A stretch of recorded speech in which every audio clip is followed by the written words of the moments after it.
Първо искам да благодаря на всички гости, най-вече на Rotary Club, с които наистина направихме едно страхотно събитие. Надявам всички да са доволни, участници, гости, приятели, роднини. Надявам се всички да са си прекарали страхотно, каквато беше и нашата идея.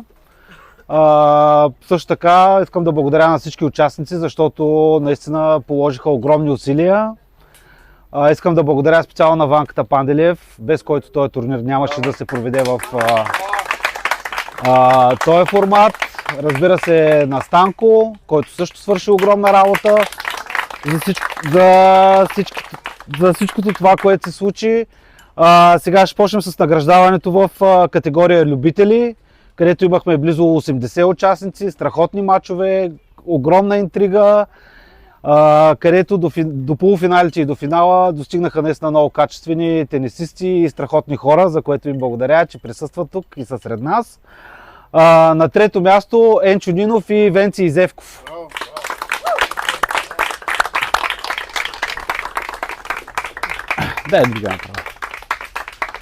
Първо аз ще им връча по един медал, накосам от купите, пожелавам до година да си тръгнат с по една. Има какво да подобряваме. Така. Също така те ще получат ваучери. Ваучер ще ги оставим за накрая. Подаръци от Победа АД.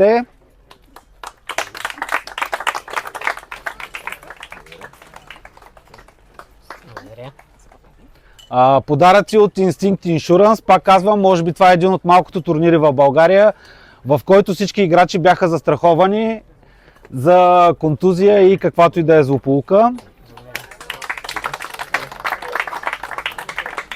Също така награди от Кирил Танев, с който винаги сте в добра форма.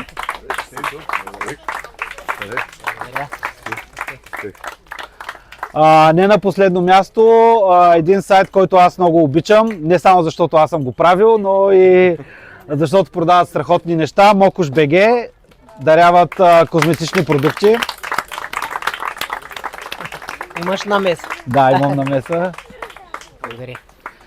И отново благодаря и пожелание до година наистина да стигнете до финала. Си. Свикнахме да получаваме, не мога да тръгнем.